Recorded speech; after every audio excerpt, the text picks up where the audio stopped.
શિયાળામાં સૌથી વધારે ખાવામાં આવતું રીંગણનું ભરથું, જેને ઓળો પણ કહેવામાં આવે છે.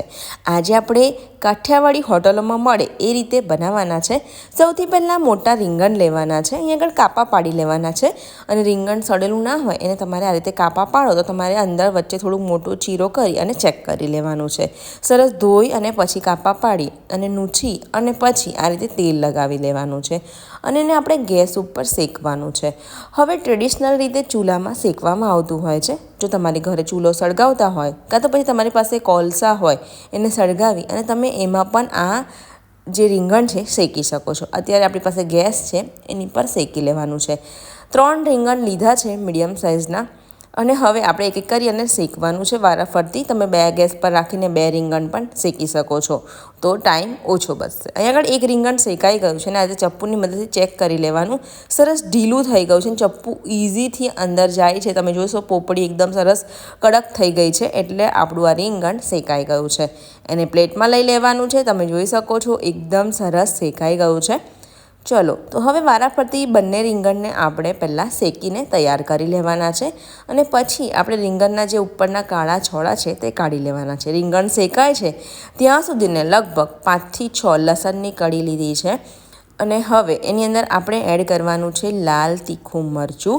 ત્યાર પછી એની અંદર એડ કરવાનું છે આની અંદર ચમચી ધાણા જીરું પાવડર. હવે એ આગળ સરસ થોડુંક મીઠું પણ આપણે એડ કરી દઈશું. લગભગ અડધી ચમચી એટલું મીઠું એડ કર્યું છે અને ખલદસ્તામાં આ રીતે લસણની ચટણી લસણનું મરચું વાટી લેવાનું છે. આ રીતે તમે ભરતામાં તાજું મરચું નાખશો ને એનો ટેસ્ટ ખૂબ જ સારો આવે છે. સરસ વટાઈ ગયું છે તમે જોઈ શકો છો. તો આપણું આ લસણનું મરચું તૈયાર થઈ ગયું છે અને ઉપર સાઈડ પર રાખીશું અને આ સાઈડ આપણા જે રીંગણ છે તે સરસ શેકાઈ ગયા છે. એને પાણીમાં ડીપ કરી દેવાનું છે. એનાથી તમે જે છોડા છે એના ઉપરના એકદમ ફટાફટ કાઢી શકો છો. તો તમે આ ટિપ્સથી તમે રીંગણ એકદમ ઇઝીથી છોલી શકો છો. 3 રીંગણના છોડા કાઢી લીધા છે. સરસ. હવે તમને એવું લાગે કે બહુ વધારે બી છે, મોટા મોટા બી દેખાય, તેનો થોડોક પાર્ટ કાઢી લેવાનો અને સરસ એને ઝીણું ઝીણું કાપી લેવાનું છે. તો હવે રીંગણને કપાઈ અને મેં તૈયાર કરી લીધું છે તમે જોઈ શકો છો. તો આ પ્લેટને હવે આપણે સાઈડ ઉપર રાખવાની છે અને આપણે હવે રીંગણનું ભરતું એટલે વઘારવાનું છે. તમે કાચું પણ ઉપર તેલ મરચું નાખીને ખાઈ શકો છો. હવે એક કઢાઈની અંદર લગભગ 2 થી 3 મોટી ચમચી તેલ ઉમેરવાનું છે. તેલને ગરમ થવા દેવાનું છે. જેવું તેલ ગરમ થઈ જાય એટલે એની અંદર આપણે એડ કરવાનું છે અડધી ચમચી રાઈ અને 1 ચમચી જીરું. જીરું ફૂટે એટલે તરત જ આપણે એની અંદર એડ કરવાની છે ચપટી હિંગ. ત્યાર પછી એક મીડિયમ સાઇઝની ઝીણી સમારેલી ડુંગળી એડ કરવાની છે. જે સૂકી ડુંગળી હોય તે લીધી છે. આપણે લીલી ડુંગળી પણ ઉપયોગમાં લેવાના છે એટલે મેં 1 મીડિયમ સાઇઝની ડુંગળી લીધી છે. હવે જે લીલી ડુંગળીનો આગળનો ભાગ હોય તે મેં આગળ લગભગ 1/4 કપ જેટલો એડ કર્યો છે. હવે એને પણ આપણે શેકાવા દેવાનું છે. સરસ ડુંગળી સોફ્ટ થાય ત્યાં સુધીને શેકાવાનું છે.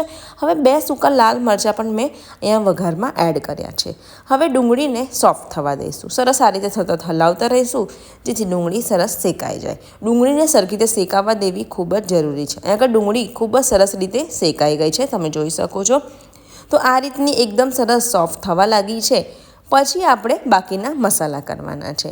મસાલામાં જે લસણની ચટણી બનાવી છે તાજી તે એડ કરવાની છે. એટલે ઉપરથી બીજું આપણે લસણ એડ નથી કરવાના. હવે એને પણ જોડે જ આપણે એને શેકાવા દેવાનું છે. તો લસણની ચટણીમાં આપણે પહેલાં થોડુંક મીઠું એડ કર્યું છે એટલે ભરતામાં આપણે માપનું મીઠું એડ કરવાનું છે. સરસ ડુંગળી લસણની ચટણી સરસ શેકાવા માંડી છે તમે જોઈ શકો છો. હવે એની અંદર આપણે અડધી ચમચી હળદર એડ કરી અને મિક્સ કરવાનું છે. ત્યાર પછી લાલ મરચું અને થોડુંક ધાણા જીરું અને લસણનો જે પાર્ટ હોય લસણ આપણે લીલું લસણ અડધા કપ જેટલું એડ કર્યું છે અને લીલી ડુંગળીનો જે પાછળનો લીલો પાર્ટ હોય તે અડધા કપ જેટલું એડ કર્યું છે. આમાં લીલું લસણ પણ આપણે એડ કરવાનું છે. અત્યારે સિઝનમાં મળે જ છે તો એ પણ મેં સાથે એડ કર્યું છે. જે લીલા પત્તા છે તે બધા એડ કરી અને બરાબર હવે આપણે મિક્સ કરવાનું છે. આ સરસ હવે મિક્સ થાય લગભગ અડધી મિનિટ જેવું એને આપણે શેકાવા દેવાનું છે. સરસ શેકાવા માંડ્યું છે, તમે જોઈ શકો છો।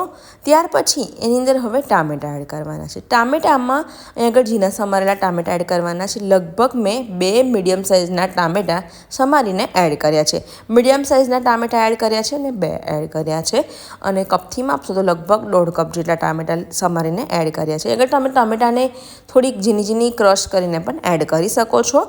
હવે આપણે ટામેટાં એડ કર્યા પછી ફરીથી અડધી ચમચી જેટલું મીઠું એડ કરી દઈશું, અને ફરીથી આપણે હવે મિક્સ કરવાનું છે, અને લગભગ ઢાંકીને 2 થી 3 મિનિટ જેવું ધીમા ગેસ રાખી અને ચડવા દેવાનું છે। ટામેટાં સોફ્ટ થાય ત્યાં સુધીને શેકાવા દેવાનું છે।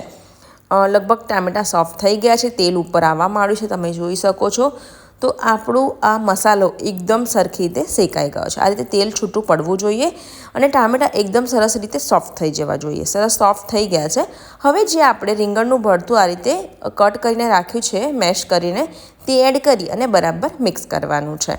સરસ આ મિક્સ થઈ ગયું છે, તો લાસ્ટમાં આપણે અડધી ચમચીથી પણ થોડો ગરમ મસાલો એડ કરવાનો છે, લાસ્ટમાં એડ કર્યો છે। અને પછી આપણે એની અંદર એડ કરવાના છે ફ્રેશ કાપેલા ધાણા। હવે બધું બરાબર મિક્સ કરવાનું છે, અને હવે ફરીથી ઢાંકીને લગભગ 3 મિનિટ જેવું શેકાવા દેવાનું છે, જેથી જે મસાલો કર્યો છે સરખો એક ભળી જાય। 3-1 મિનિટ જેવું થઈ ગયું છે। આપણું આ રીંગણનું ભરથું બનીને તૈયાર થઈ ગયું છે, તમે જોઈ શકો છો। એકદમ સરસ ટેસ્ટી દેખાય છે, ખાવામાં પણ એટલું જ ચટાકેદાર છે। તો તમે આ રીતે બનાવશો, તમારું રીંગણનું ભરતું જેવું તમે હોટલોમાં ખાઓ છો બસ એ જ રીતનું બને છે। ઉપર ગાર્નિશ માટે મેં થોડુંક લીલું લસણ અને થોડાક ફ્રેશ કાપેલા ધાણા એડ કર્યા છે। રીંગણના ભરતાને તમે પરાઠા સાથે સર્વ કરી શકો છો, પણ સૌથી વધારે ખાવાની મજા આવે બાજરીના રોટલા સાથે। તો તમે પણ આ રીંગણનું ભરતું શિયાળામાં કેવી રીતે બનાવો છો, નીચે કમેન્ટ સેક્શનમાં જરૂરથી કહેજો, અને તમે આ રીતે ચોક્કસથી એકવાર ઘરે બનાવજો। તો અહીં આગળ રીંગણના ભરથાને મેં બાજરીના રોટલા સાથે સર્વ કર્યું છે। તમે એને છાશ, લસણની ચટણી, વઘારેલી ખીચડી સાથે પણ સર્વ કરી શકો છો। તો રેસીપીને ચોક્કસથી ટ્રાય કરજો। વિડીયો ગમ્યો હોય તો લાઇક અને શેર કરવાનું બિલકુલ ના ભૂલતા। ગુજરાતી કિચન યુટ્યુબ ચેનલને સબસ્ક્રાઈબ કરી દેજો, બેલ આઇકનને જરૂરથી ક્લિક કરજો। મળીશું એક આવા જ નવા વિડીયો સાથે, ત્યાં સુધીને આવજો।